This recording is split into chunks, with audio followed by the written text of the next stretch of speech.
Bueno, pues entonces, os habéis apuntado aquí, a lo mejor la mayor parte supongo ya sabéis lo que es una reserva hidrológica, pero alguno a lo mejor pues se pregunta qué es esto y el interés que tiene es venir a aprender qué es. Entonces, lo primero, vamos a ver qué es una reserva hidrológica y luego pues iremos explicando dónde están, qué son, dónde se encuentran, por qué las hemos declarado, cuál ha sido el proceso, etcétera. Entonces, es una nueva figura de protección. Tenemos miles, esto es una pesadez, ya lo sé, pero es una figura de protección muy específica y muy concreta que se centra en dominio público hidráulico. El dominio público hidráulico es no solamente los ríos, porque quizás es lo que la mayor parte de gente puede pensar, que estamos hablando solo de ríos, de aguas superficiales, sino que el dominio público hidráulico, según la ley de aguas, también son las aguas subterráneas.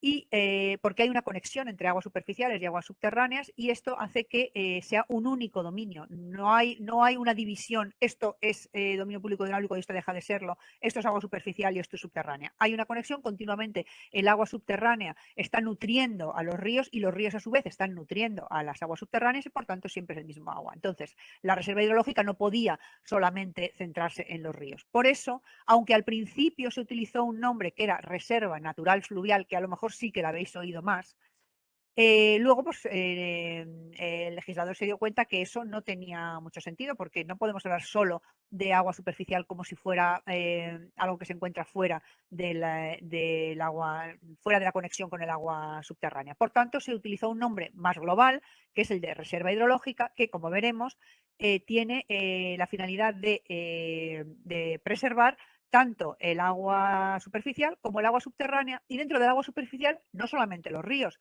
porque los ríos son una parte importante, pero también tenemos otra parte que son los lagos y lagunas que también tienen su necesidad de protección en muchos casos y por eso también se han metido. Entonces, ¿qué tiene como finalidad esta figura? Pues preservar aquellos tramos de río, agua superficial, lagos o lagunas, también agua superficial, pero digamos, no en movimiento como el río, sino más estancadas, y los acuíferos, es decir, el agua subterránea, es decir, todo ello dominio público hidráulico, que, ¿por qué les protegemos? Pues porque hemos visto que son zonas que están especialmente bien conservadas, que por la escasa intervención humana, que es al final lo que siempre está degradando los espacios naturales, por esa escasa intervención humana mantiene unas condiciones que están muy bien, unas condiciones de buena conservación y que por tanto hay que luchar para que se mantenga como está. Y no solamente eso, sino que en aquellos momentos en los que puede haber tenido algún tipo de intervención humana que les haya hecho algún tipo de daño, pues intentar revertir este daño. Y además también es interesante que estas reservas representen un ecosistema singular. Pues por ejemplo, la montaña caliza del Mediterráneo, montaña silicia del ecosistema central, etcétera, etcétera, ¿no? Son representativos de un ecosistema muy especial y además están muy bien conservadas. Al estar muy bien conservadas, entendemos que sus características son las que le son propias de ese ecosistema y son las que tendrían que existir si el ser humano nunca hubiera aparecido.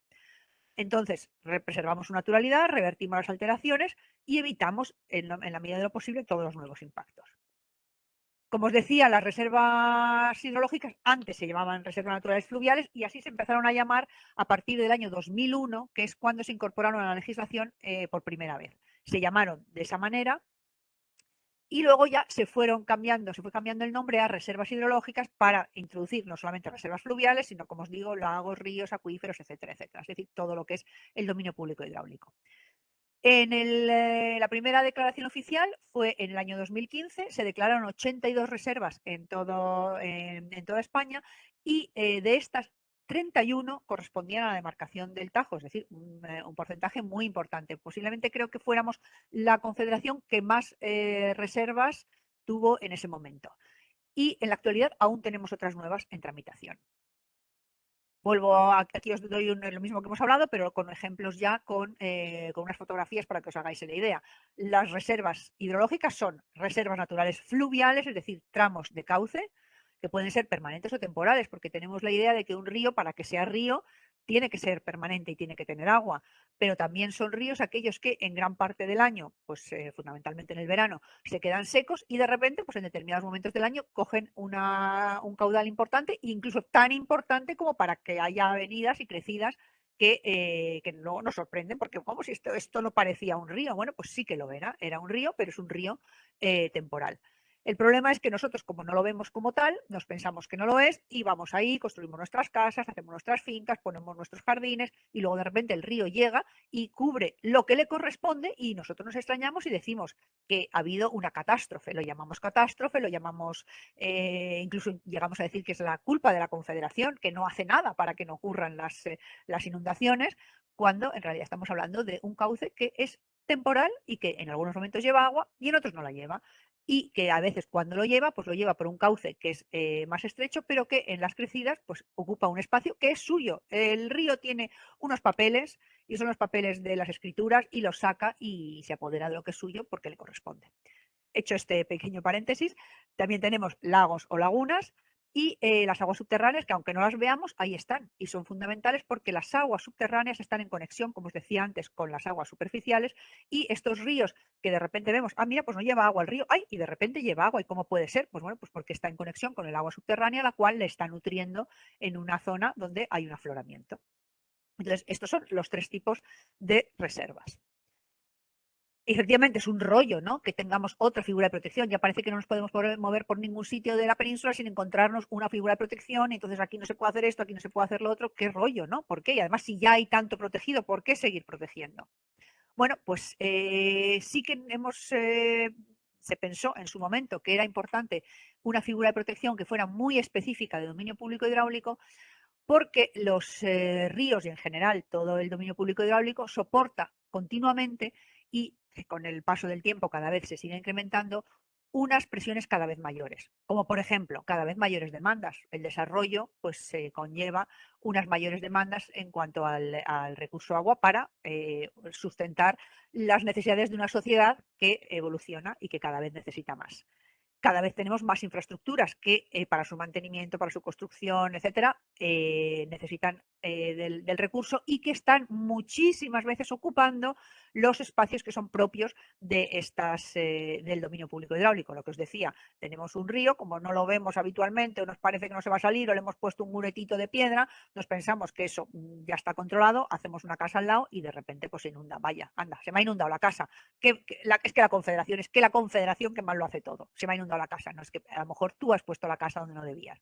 Entonces, hay más infraestructuras y por tanto se está haciendo cada vez más daño al dominio público hidráulico. Al haber más desarrollo, también más volumen de vertidos y además tenemos que enfrentarnos a una situación en la cual el cambio climático va a introducir también unos cambios en el régimen de caudales, en el régimen pluviométrico, en general, en todo lo que pueda afectar al dominio público hidráulico y, por tanto, pues también tenemos que proteger aquello que el cambio climático puede estar de alguna manera alterando o cambiando. Aunque el cambio climático puede tener unas características que también provengan de un ciclo natural, aparte de lo que nosotros hagamos, hay que intentar que la sociedad se pueda aclimatar a este cambio y por tanto pues también es necesario esta protección. Entonces entendéis que era necesaria esta protección adicional, ¿no? Porque había que salvaguardar aquellos tramos que aún no están deteriorados y que por todos estos incrementos en demandas, en infraestructuras, en vertidos y por la existencia del cambio climático pueden llegar a deteriorarse más. Entonces, la declaración de reserva hidrológica lleva consigo una serie de, digamos, como de pautas, ¿no? Para qué es lo que vamos a proteger. Una cosa muy importante es saber que no solamente queremos proteger lo que está bien e inalterado, sino que también queremos mejorar aquello que en zonas bastante inalteradas también se ha podido impactar de alguna forma y por tanto vamos a proteger los espacios que están bien conservados o que son especialmente frágiles para que puedan llevar a cabo sus funciones ecológicas y poder llevar a la contribución a cumplir los objetivos de conservación. Vamos a intentar mejorar la protección y la conectividad ecológica del territorio porque es muy importante la conexión que hay entre los ríos y el resto de figuras de protección. Normalmente, si os fijáis, en casi todos los espacios protegidos hay un río, o un lago o un acuífero.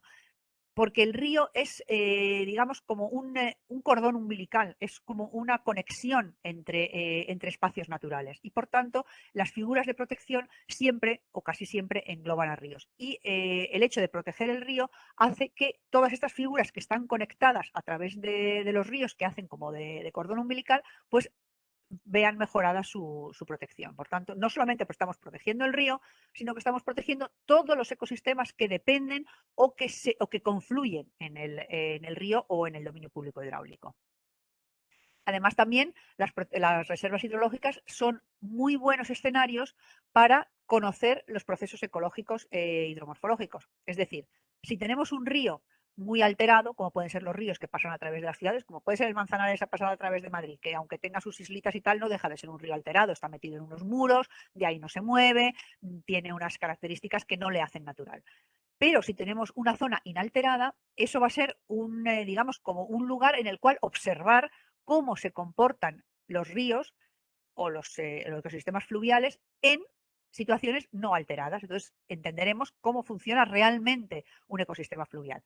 Y un ecosistema fluvial no funciona como funcionan los que nosotros tenemos dominados o alterados hasta el punto de no permitirles comportarse como querrían. Un río se mueve, hoy tiene un meandro en un sitio, mañana lo abandona y lo crea en otro sitio.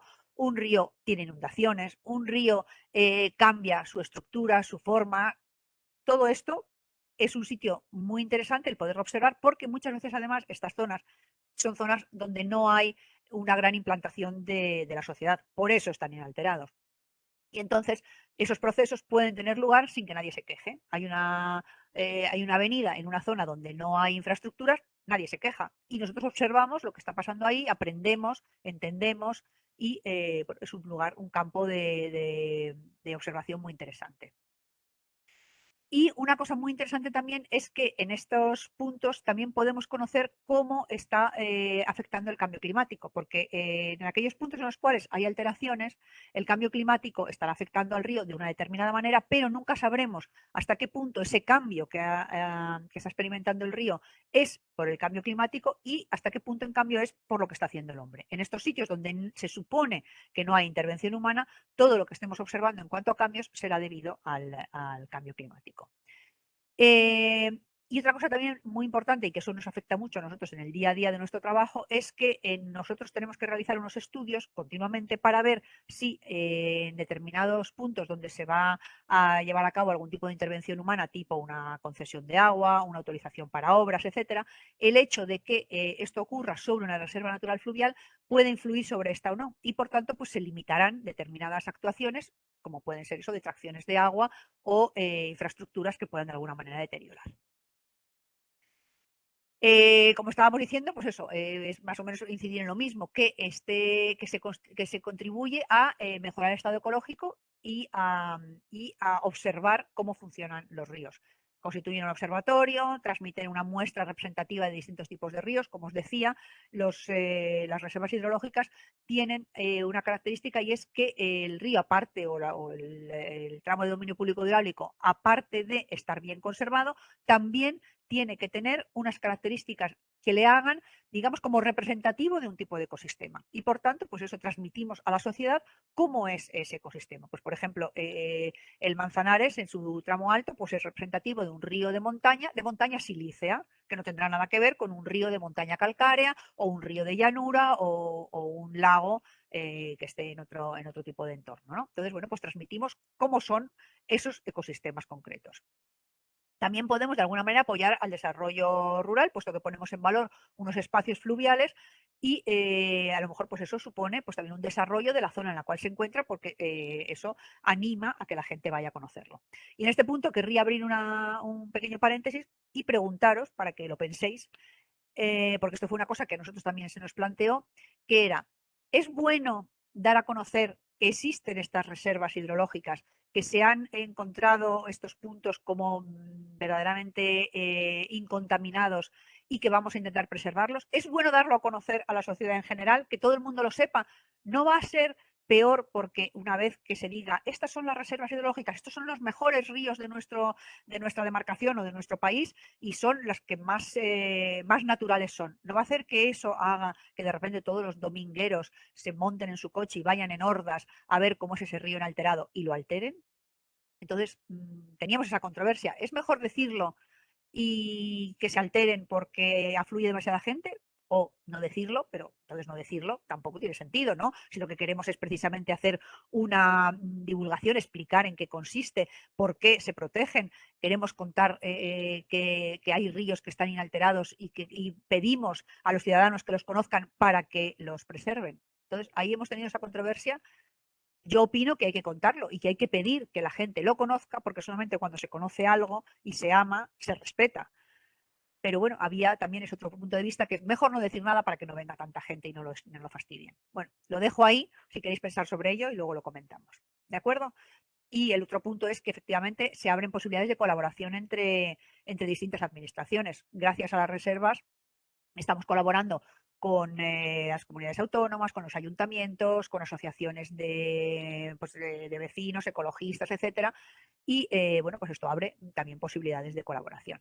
De hecho, una cosa muy interesante también fue que para la declaración de estas reservas, no solamente fue una idea de la Confederación, un día nos sentamos ahí cuatro piraos de la Confederación iluminados y dijimos, pues esta otra, a mí me gusta esta, pues esta que pasa por mi pueblo, yo un día vi ese río que estaba muy bien. No, esto fue una colaboración muy estrecha y de mucho tiempo entre la Confederación, entre otras administraciones. La comunidad autónoma tenía mucho que decir porque las comunidades autónomas tienen muchas zonas protegidas y estas zonas tienen, ya os digo, encardinados los ríos, entonces también las propuestas de las comunidades autónomas.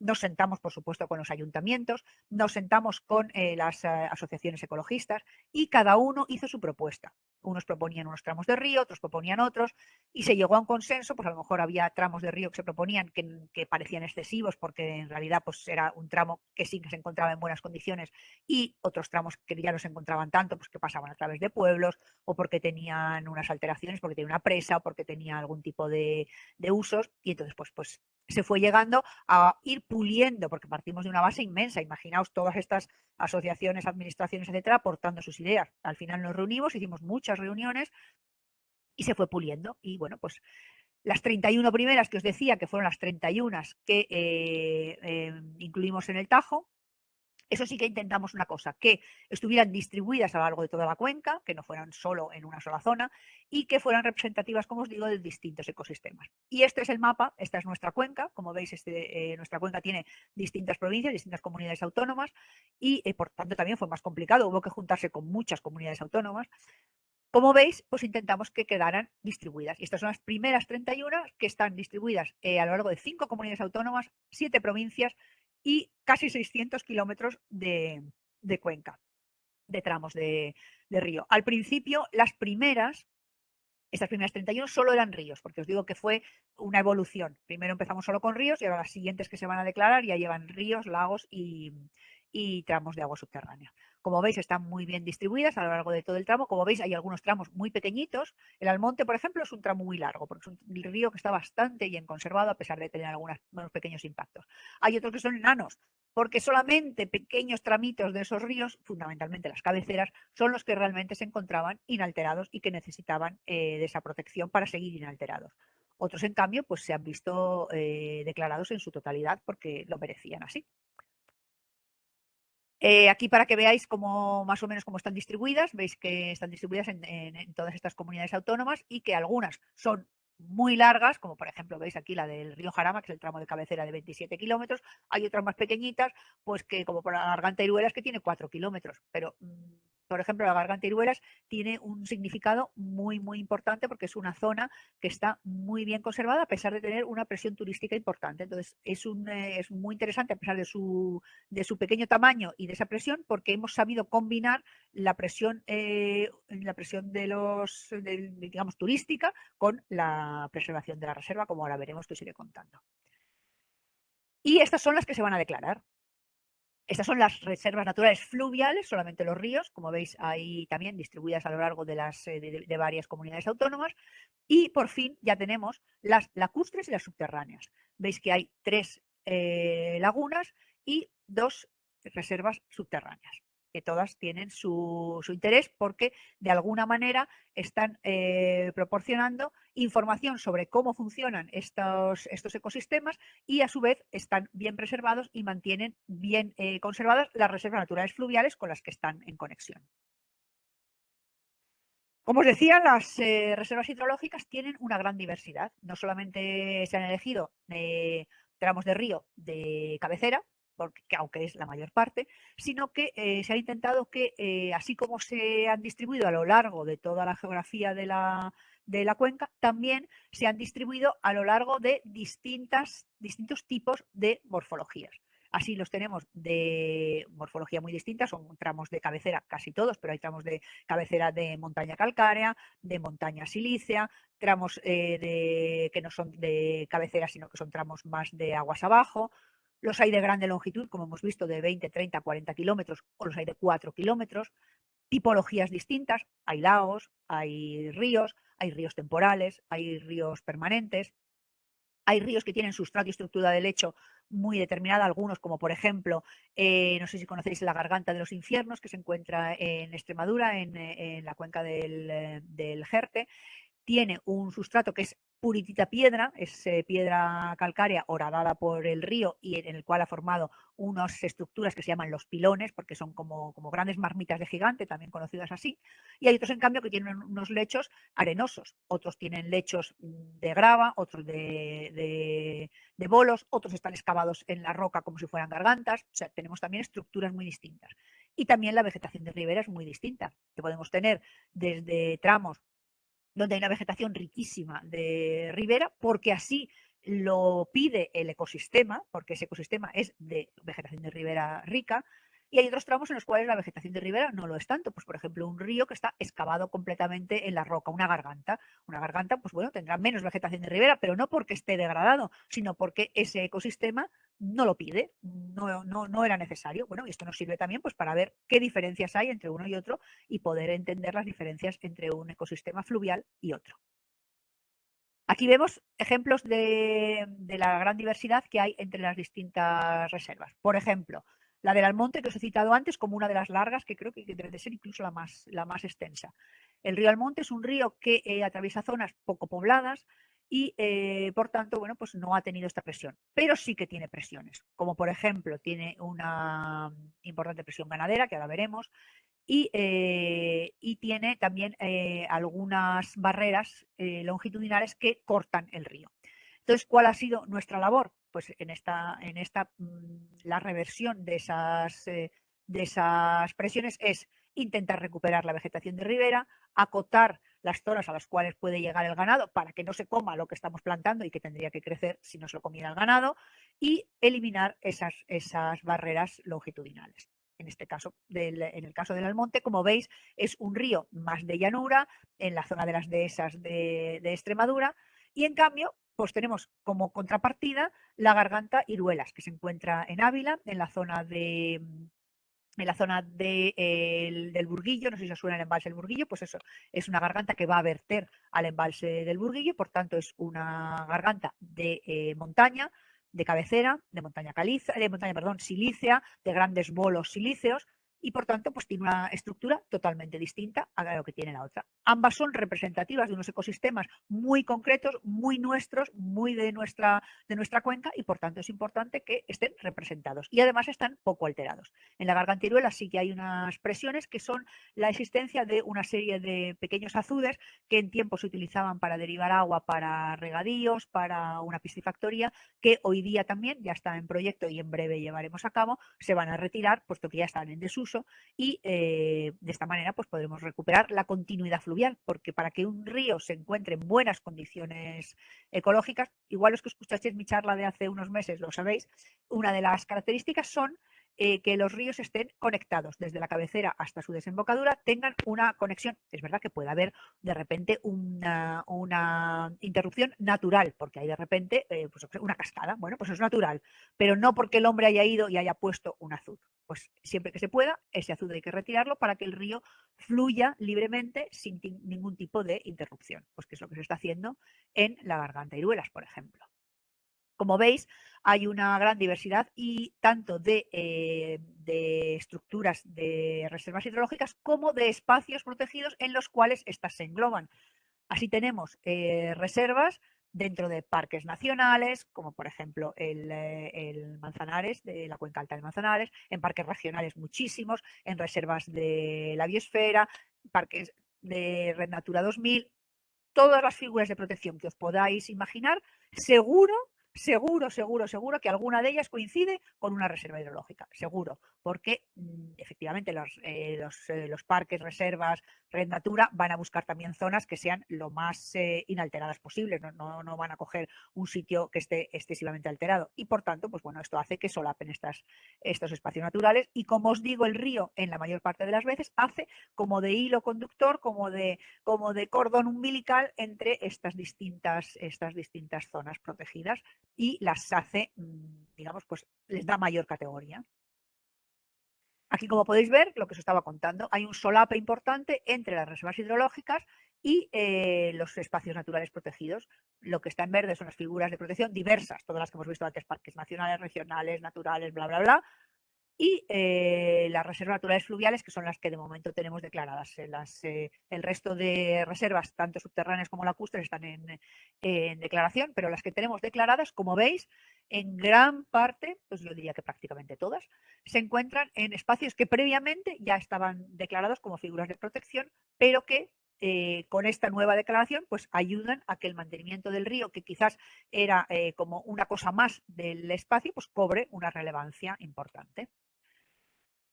Y finalmente, para no aburriros mucho, que igual a estas alturas de la vida estáis aburridísimos, me quedan 5 minutos creo de charla, pues bueno, me había propuesto terminar a -20, a ver si podemos.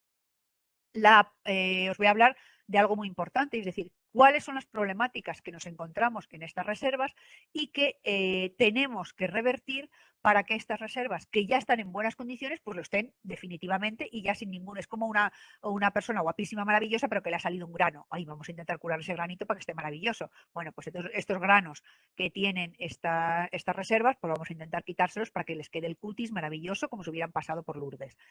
Pues, ¿qué nos encontramos? En muchas nos encontramos barreras transversales, nos encontramos azudes o pequeñas presas o pequeñas derivaciones de agua en las cuales el río pues, se ve interrumpido. Como el río se interrumpe, pierde su naturalidad porque ya os decía que una de las características de los ríos naturales es que estos puedan fluir y no estén interrumpidos. Por tanto, pues uno de los trabajos es retirar estos azudes o si no se puede retirar porque está en uso, porque a lo mejor pongamos, en algunas reservas tenemos que son el abastecimiento de la población que está aguas abajo. Bueno, pues entonces no se puede quitar.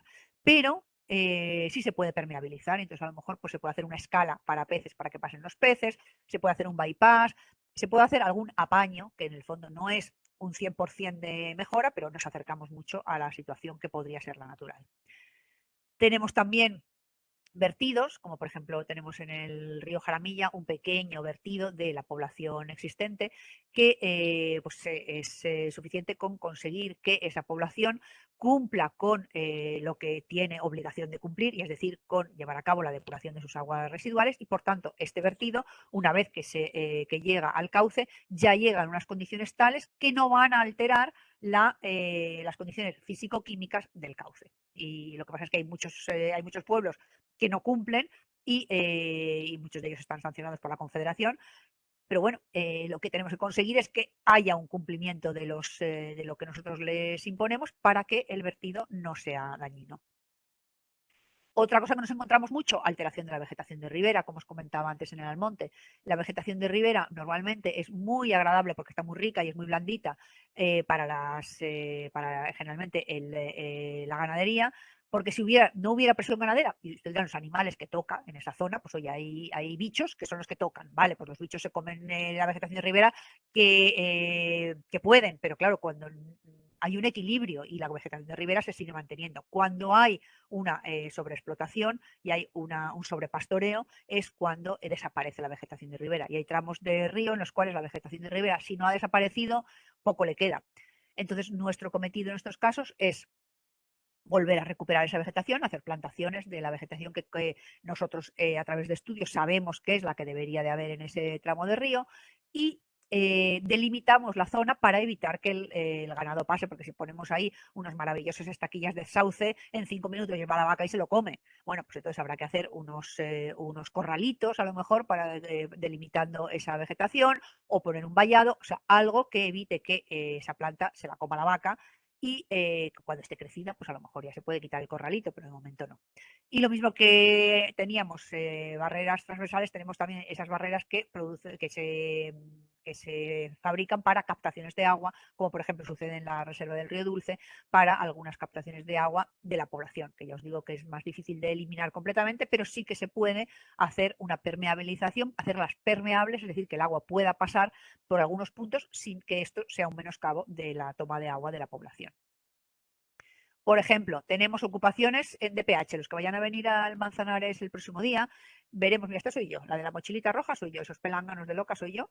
Y esto que veis ahí justo al ladito del río es un caseto que ya no está, o sea, el próximo día no lo veremos, pero igual veremos dónde estaba. Y era un cutre bar, que a lo mejor los que habéis ido mucho a la Pedriza, incluso habéis tomado ahí alguna cerveza, que se llamaba La Foca, y era absolutamente ilegal, se había construido de cualquier manera, con unos materiales de construcción asquerosos y encima en pleno dominio público hidráulico. Durante tiempo hemos intentado que se quitara, bueno, pues con todas nuestras herramientas, que son las administrativas, y bueno, por fin lo hemos, entre nosotros y el Parque Nacional, por supuesto, lo hemos conseguido, y ya ahí ya no está esa ocupación del dominio público hidráulico, estaba en pleno dominio público hidráulico. Os digo, porque hay ríos en los cuales el dominio público hidráulico no siempre está bañado por las aguas, solamente cuando el río tiene una crecida ordinaria, lo moja. Bueno, pues entonces se mojaba, que más le daba, pues ese día no iban los clientes, al día siguiente el agua bajaba y ya volvía a haber clientela. Bueno, pues esto se ha eliminado. También tenemos otras ocupaciones en el dominio público hidráulico, como son esos famosos y maravillosos vallados hechos con somieres que tenemos a lo largo de toda nuestra geografía, la valla hispánica. Y, por ejemplo, hay vallas hispánicas en mitad de los cauces. ¿Esto qué produce? Pues que el río, mientras sea solo agua, bueno, pues tira que te vas, mal que bien va pasando. Pero cuando viene un río crecido que no solo transporta agua, sino que transporta todos los palos que puede ir recogiendo por el camino, sedimentos, bolos, etcétera, se montan unos taponazos en esas vallas que os podéis imaginar cuando ya la valla deja de contener y salta, la que se monta es buena. Pues eso es lo que suele suceder, y estas ocupaciones, pues, ¡ay!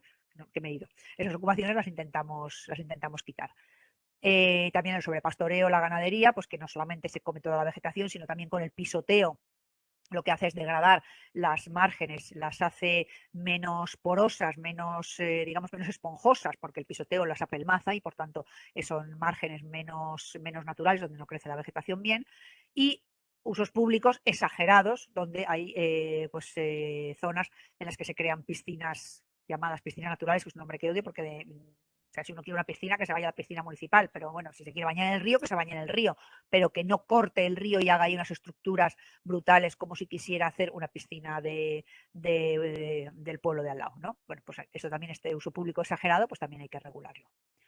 Aquí, esto es una diapositiva que podemos pasar de ella porque es un aburrimiento, pero aquí vengo a recoger todas las medidas que hemos ido proponiendo a lo largo de estos meses para mejorar las reservas naturales fluviales. Bueno, pues si luego os quedáis con la presentación, lo podéis ir viendo, pero veréis que son todas las mejoras que se han ido proponiendo.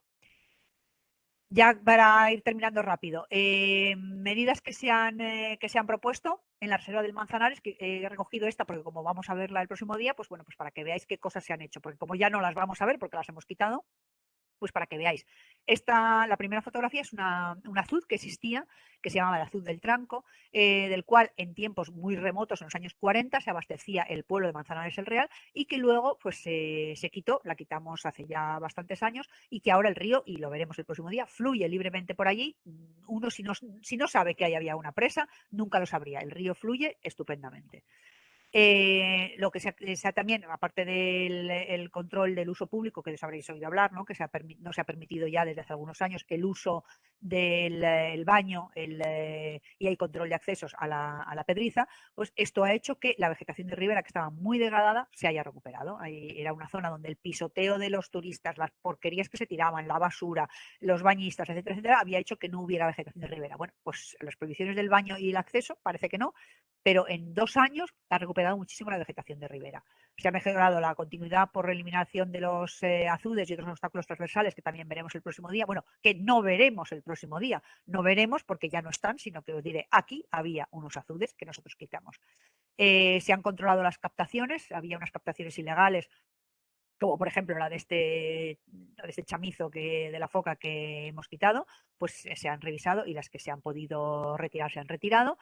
Y se recupera la vegetación de ribera y se han puesto algunos cercados de protección precisamente para lo que os digo, para que el pastoreo no se coma la vegetación. Esta es otra reserva en la que también se han llevado a cabo otras actuaciones, ya voy rápido para no agobiaros mucho.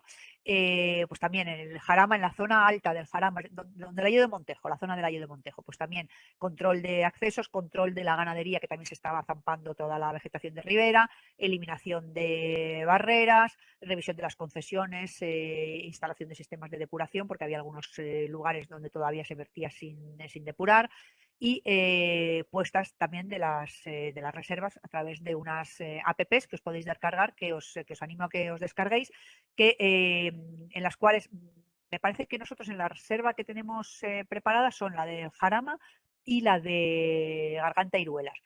Os descargáis esa app y vais a la reserva y os va contando en cada uno de los puntos pues qué hay. Aquí podéis ver, yo qué sé, una zona de vegetación de ribera en buen estado. Aquí podéis ver un lugar donde se retiró un azud. Aquí podéis ver un punto, pues bueno, pues os va contando las distintas cosas que podéis ver de las reservas. Y con esto, pues termino, a no ser que tengáis preguntas que hacerme y queráis que os aclare algo, que como he ido tan rápido, a lo mejor pues algo se ha quedado en el tintero, aunque he intentado tocar todos los puntos, pero entre que hablo muy rápido y que el tiempo era el que era, bueno, pues a lo mejor algunas cosas Claro, no han pero llegado Lidia, no ha estado exactamente. muy completa tu presentación. Es verdad que al final un poco rápida, pero han llegado varias preguntas, así que a ver si así podemos ir aclarando algunos temas que a lo mejor no quedaron tan claros. Primero quería preguntarte, ¿puedes repetir el nombre de la aplicación que dijiste al Yo creo que se final? llama Reservas Naturales Fluviales, sin más. Vale, perfecto. Me Si no, parece que es así igual lo exactamente, ¿eh? podemos dejar Si con tu no, lo presentación y dejamos, eso sí, lo dejamos exactamente. ahí, vale. Sí, Vale, pero han creo que es llegado, Reservas Naturales Fluviales, sin más. ok.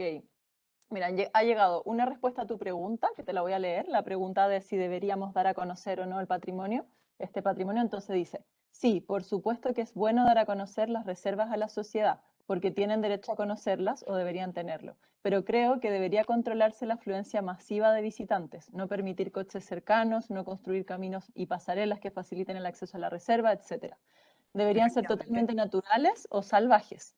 Por eso creo que hubiera sido beneficioso haber mantenido el término natural, creo que concuerdo, de la antigua denominación. Por ejemplo, reserva natural hidrológica. En mi Pues opinión, igual, la tiene antigua razón. denominación era más adecuada. Y ahí también te quería preguntar, yo también tenía esa duda, ¿por qué se quitó ese término que al final acerca más, ¿no?, a la sociedad, que hidrológico es un término un poco más complicado, más técnico? Entonces, Pues no sé si porque sabes por qué se hizo ese cambio. sí, estoy de acuerdo en que la palabra natural debería de haberse mantenido, totalmente de acuerdo con eso. Lo que pasa es que la palabra fluvial hacía referencia a lo que al principio se declaró. Al principio es verdad que solo se declararon tramos de río. Y entonces es verdad, la frase estaba bien, reserva natural fluvial. Pero como se entendió que el dominio público hidráulico no solamente son los ríos, sino también lagos y lagunas y aguas subterráneas, entonces la palabra hidrológico engloba todo eso, engloba fluvial, lacustre y subterráneo o acuíferos. Es cierto que quizás se podía haber mantenido reservas naturales hidrológicas. Efectivamente, estoy totalmente de acuerdo, pero no lo sé, eso no soy yo. Ahí en estos temas no, yo no entro, pero estoy de acuerdo, estoy totalmente de Claro. acuerdo. Vale, perfecto. Luego tenemos una pregunta que dice, ¿hay alguna figura de protección del río para los tramos con alta intervención humana, por ejemplo, agricultura, urbanismo, carreteras? En caso negativo, ¿cree usted que debería existir esa figura de protección en un futuro más o menos próximo, dada la realidad del cambio climático? En caso afirmativo, ¿cómo sería en líneas generales esa figura? Por ejemplo, proteger el río con una franja de 300 a 500 metros de ribera, no permitiendo actividades humanas, es decir, que fuera parecido a una reserva natural fluvial. Uf, madre mía, qué pregunta.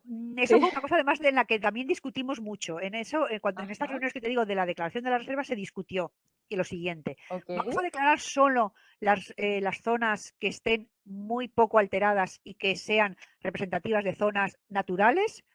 Ujú. y así las mantenemos y virgencita que me quede como estaba y que esto no se estropee, o conviene también declarar como protegidas zonas alteradas para que gracias a esa declaración esto influya en que haya más fondos, más interés, más movimiento y esto de estar mal pueda llegar a estar bien. Pues la persona que ha hecho esta pregunta pues ha puesto el dedo en la llaga en algo que todos discutimos mucho. De momento, solo se ha centrado, como había que de alguna manera salir del atolladero y declarar, yo creo que era importante en ese momento, por lo menos centrarse en lo que estaba poco alterado para preservarlo. Pero no digo que un siguiente paso no sea el que propone esta persona y que me parece que está muy bien, que es intentar declarar aquello que está alterado para que, gracias a esa declaración, pues haya fondos, porque de hecho hay fondos para las reservas naturales fluviales, bueno, pues que haya un dinero que se Claro. derive para esto, que haya un interés político y social en que haya mejoras. Y entonces, pues yo creo que sí que se hará, por supuesto que se hará. No, no te sé decir cuándo, ni cómo, ni en qué sentido, pero creo que sí porque es algo que ya estaba encima de la mesa y que no se ha descartado. Simplemente pues se ha dejado para más adelante y en algún momento se llevará a cabo. Perfecto. Mira, aquí hay otra pregunta que primero tiene un comentario y luego una pregunta. Entonces dice, buenas tardes. Lo primero, os quería dar las gracias por la realización de este evento que sin duda contribuye a la información y sensibilización de la gente, que creo además podría ser una respuesta a la pregunta planteada de si informar o no a la ciudadanía. En cuanto a mi pregunta, me gustaría saber si existen medidas adicionales de limitación de consumo del recurso hídrico en estos espacios, o si se encuentra incluso prohibida la obtención de concesiones y o autorizaciones. Gracias.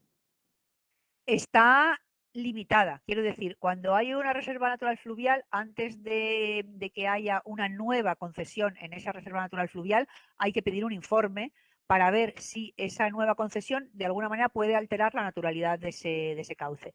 Y en el caso en el cual se considere que puede alterar, esa concesión pues posiblemente no se conceda y normalmente se intenta que haya las menos posibles. También es verdad que siendo zonas donde al no haber presión humana es porque no hay actividad social, pues no hay muchas solicitudes, pero caso de haberlas se miran con lupa y se pueden denegar, claro que sí, por supuesto, y se deniegan, sí, si se ve que puede alterar a la naturalidad del sistema, por supuesto. Y el tema de la limitación de consumo, porque igualmente esas reservas, si Sí, hay algunas que se puede consumir, ¿no? Agua o claro, de claro, sí, estamos hablando de una abastecimiento, concesión, claro. es una concesión es para una toma de agua, una Ah, concesión vale, es vale. tomar agua. Entonces, la Ajá, concesión pide, quiero tantos metros cúbicos de agua al año. Bueno, pues mire, usted no puede porque aquí, si usted le trae este claro. agua, la reserva se va a ver mermada y, no, y va a perder su naturalidad. Pues usted no puede. O no puede los X metros cúbicos que me estaba pidiendo, pero sí puede X medios o X tercios. Eso es un estudio, es caso por caso, no puedo decir en que sea una cosa general. Cada caso hay que estudiarlo y ver cómo afecta. Y entonces, bueno, pues si se Ujú. limita, claro que se limita, o incluso se retira completamente. O sea, que puede ser que le diga absolutamente no, cero. Depende del caso. Claro, depende del caso, vale.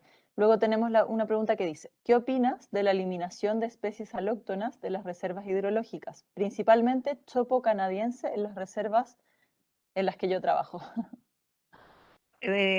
Totalmente de acuerdo. Es una de las. Igual no lo he incluido, mira, es verdad, tiene toda la razón y tonta de mí, no lo he incluido en las actividades que estamos llevando a cabo, pero efectivamente, una de las cosas que se están haciendo es eliminación de especies exóticas invasoras. El chopo canadiense o el ailanto o lo que sea, o el galápagos de Florida o el mapache. Es decir, todas aquellas especies que de alguna manera pueden menoscabar la naturalidad del ecosistema, siempre es uno de los puntos fundamentales de los trabajos en las reservas, la eliminación de especies exóticas invasoras, claro, claro, por supuesto. Pero ahí yo tengo la pregunta de también, ¿qué opinas de eso? Porque también puede ser un poco, entre comillas, violento lo de eliminar esas especies, ¿no? Y que luego probablemente se vuelvan a reproducir ahí. Entonces, Bueno, yo es que también hay tengo que esa trabajar. como, es como un poco un controversial eso, ¿no? Porque por un, Claro, es que claro, las especies exóticas invasoras crecen donde se les deja espacio para crecer, donde por lo que sea, por alguna alteración producida por el hombre, las especies autóctonas se han visto mermadas. Lo que hay que hacer es recuperar las especies autóctonas en un ecosistema en el cual que está en equilibrio y con las especies autóctonas en preponderancia, las especies salóctonas, las especies invasoras, normalmente no tienen motivo de ser y no van a proliferar. Proliferan cuando las condiciones no son las adecuadas. Entonces, gracias a la recuperación de la naturalidad, se va a conseguir que las especies autóctonas se recuperen y, de hecho, especie autóctona que se quita, especie autóctona que se pone. Y favoreciendo la recuperación de las condiciones naturales, se favorecerá que crezcan las Claro. autóctonas en detrimento de las alóctonas. Ujú. Y Claro, no en tu llegamos ahí a matar experiencia, raza y metemos la máquina y claro, ¡zas! ¡Hala! Dejamos todo ahí como una patena, como si hubiera pasado ahí un vendaval.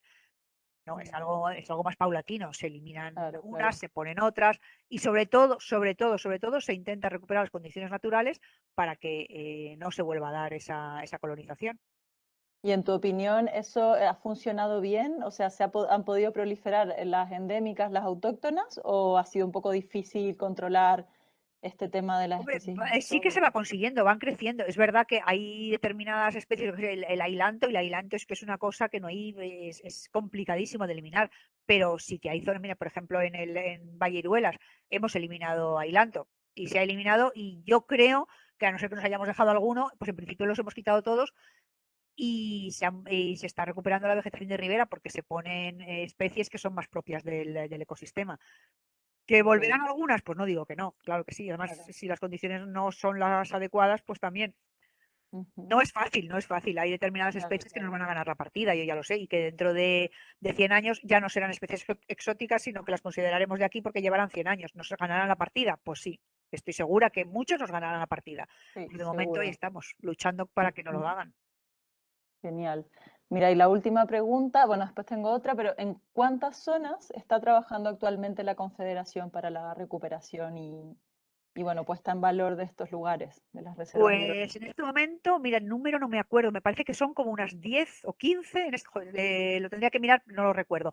Tenemos hecho proyecto de todas las que hemos considerado más importantes, como son Valleruela, Jarama, Jaramilla, etcétera, etcétera, una serie de ellas que consideramos en su momento como las más representativas. En todas esas tenemos ya elaborados proyectos y en muy breve se va a empezar a trabajar y se van a hacer las actuaciones que os he dicho: eliminación de barreras, recuperación de vegetación autóctona, recuperación de lecho, recuperación de meandros, etcétera, y serán unas 10, más o menos, de verdad que en este momento se me escapa el número, pero serán unas 10.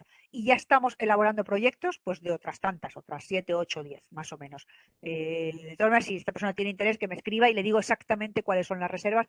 Mira, creo reconocer, recordar el río Arbillas, el río Muelas, la garganta de Garganta Iruelas, el Jarama, el Jaramilla, ah, el río Dulce, el, eh, el Barbaón, es que se me escapan algunas seguramente, Y pero bueno, también después las podemos dejar junto con la sí, presentación y lo que sí, vamos a podemos decir en compartir cuál en esta estamos ya sesión. elaborando proyectos Vale, y tenemos ya en fase vale. de estar casi casi a punto de empezar.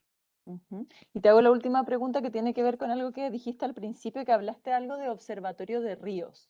Sí, ¿Eso a qué se refiere? ¿Existen en España observatorios de ríos? ¿Se puede acceder? ¿Cómo funcionan? Me parece muy interesante porque además los ríos tienen otro tiempo, ¿no? No es como un observatorio de aves que uno va y en una mañana ya observó muchas. Esto es como más a largo plazo, paulatino, claro. a largo plazo. Tiene que quedarse ahí un buen rato, varios días para observar algo Varios años. o A varios ver, años. hay algunos puntos, mira, por ejemplo, en el río, creo recordar que es el río Arbillas y en el Jarama, bueno, hay una serie, en el Manzanares también, en la cuenca alta del Manzanares, hemos elegido unos puntos en los cuales hemos considerado que las características de naturalidad son casi totales y que además tienen una serie de características que podemos observar cómo van a ir evolucionando a lo largo de los tiempos. Una vegetación de ribera que se pueda observar y que además tenga un fácil acceso, un lecho que también del cual se puedan tomar muestras, una zona en la que se pueda medir el caudal, la temperatura, Ok. etcétera. Entonces, en esos puntos que tenemos ya delimitados, en esos puntos lo que hacemos es tomar datos más o menos con una periodicidad amplia. Una periodicidad, pues te puedo decir, cada 6 meses o cada año, Y nuestra idea es que, incluso en algunos, hemos puesto periodicidades como, por ejemplo, la vegetación de ribera de 6 años, porque la vegetación de ribera vas hoy, vas mañana, vas pasado y está igual. Pero si vas al cabo de 6 años, sí que vas a ver cambios. Entonces, nuestra idea es que todos aquellos cambios que podamos observar en las variables que vamos a medir, como son, os digo, la temperatura del agua, el caudal, la vegetación de ribera, etcétera, etcétera, todas esas variables, los cambios que observemos, dado que no hay presión humana, serán solo achacables al cambio climático. Esa es nuestra idea, nuestra teoría, y eso es lo que tendremos que ir observando a lo largo de los años, pero son años, o sea, no vamos a ver un cambio de hoy para mañana, no es eso un pájaro que pasa y hoy está y mañana no. Claro, Es algo claro, que claro. requerirá muchos años y que pasamos a las generaciones futuras para que sean ellos los que, con los datos que se empiezan a tomar ahora, puedan elaborar esos informes y ver cómo ha ido influyendo el cambio climático. Ujú, perfecto. Mira, y justo llegaron dos preguntas más que no me quiero dejar fuera, así que 5 minutitos más, no te Sí, quiero explotar, pero bueno, a ver, dice, estimada Lidia, ¿qué ocurre si se solicita una concesión de manial, una mini central o una explotación de áridos, por ejemplo, en una restauración natural fluvial? ¿Cómo se vincula la CHT a estas restauraciones naturales, bueno, a estas RNF, que es Restauración Natural Fluvial? Me imagino cómo se vincula con esta concesión, creo, entender, no sé si tú lo... extracciones de áridos ya no sé, no hay extracciones de áridos, ya no sé, salvo que yo me equivoque, extracciones de áridos ya no se permiten. Y minicentrales, hombre, en una reserva natural fluvial que un señor venga y donde no hay ni una barrera ni media, decida poner una barrera y hacer una minicentral, ya me extrañaría que se lo dieran, ¿eh? Ya me extrañaría. Vamos, se va a someter a estudio, por supuesto, se pedirán informes y vamos, no lo sé, oye, igual me estoy equivocando, pero me extrañaría muchísimo que en una reserva natural fluvial dejaran construir una mini central donde no hay nada. Otra Claro, cosa es claro. que haya ya una barrera antigua y se quiera reutilizar, que tampoco, pero bueno, aún. Pero vamos, desde luego que llegue uno y diga, aquí voy a hacer una barrera a mí por mis santos huevos y voy a hacer una mini central y esto es una reserva hidrológica, vamos, ya te puedo decir yo que no. Y estación de áridos tampoco. O sea que las Vale. reservas sirven también para algo. Claro, y aquí él aclara y dice, entiendo que es vinculante y otorga una mayor seguridad jurídica la declaración de reserva de dominio público, regulada Claro. por la Ley de Patrimonio de las Administraciones de 2003. Sí, Ocurren sí, sí. decenas de casos en costas o minas, pero encuentro una renuencia inexplicable. Uy, con aquí como que se cortó. Bueno, en fin, yo creo que se refiere un poco a lo que tú estabas diciendo, ¿no? Que tiene, Es con una las protección confederaciones, añadida, con las efectivamente, es una protección, o confederaciones. sea, a pesar de que ya toda actuación en dominio público hidráulico tiene que pasar por una autorización o concesión de una tramitación en la Confederación, esto además ahora, si es una reserva natural fluvial, tiene un valor añadido y una protección añadida que también hay que valorar y que posiblemente coarte muchas de las actividades que se podrían plantear. Entonces, bueno, para finalizar esta jornada, esta charla de Lidia sobre las reservas hidrológicas, quería dejar los invitados al complemento de esta charla, a la segunda parte, que va a ser un recorrido guiado por la cuenca alta del río Manzanares, por la Pedriza, en el que fundamentalmente vamos a caminar por la ribera, por las orillas del río. Vamos a ver bueno, los valores de esta reserva hidrológica, porque está declarada, y una serie de acciones que se han realizado, que ha realizado la Confederación para mejorarla, para restaurarla, y que Lidia va a liderar la caminata. Va a ser una caminata corta, 4 kilómetros, está muy cerquita de Manzanares el Real. Entonces la idea es encontrarse en el Parque Encanto Cochino, ahí a las 10 de la mañana, va a durar 3 horas la actividad, y vamos a ir viendo, vamos a ir haciendo diferentes paradas y viendo un poco lo mismo que, bueno, que hemos contado aquí, pero viéndolo in situ en el campo, que también tiene mucha gracia porque ya no estamos tanto con pantallas, ¿no? Sino que ya es ir al campo y dar como el siguiente paso a la actividad. Entonces espero que puedan venir, es el miércoles 15 de diciembre. Se pueden apuntar, todavía hay cupos, hay plazas libres, por lo cual, bueno, si no pueden venir, también animarlos a compartir con personas que podrían estar interesadas en esta actividad. Y decirles que esta grabación va a quedar colgada en nuestro canal de YouTube. La vamos a compartir también por redes sociales para que estén informados por si quieren volver a verla o de nuevo compartirla o como prefieran.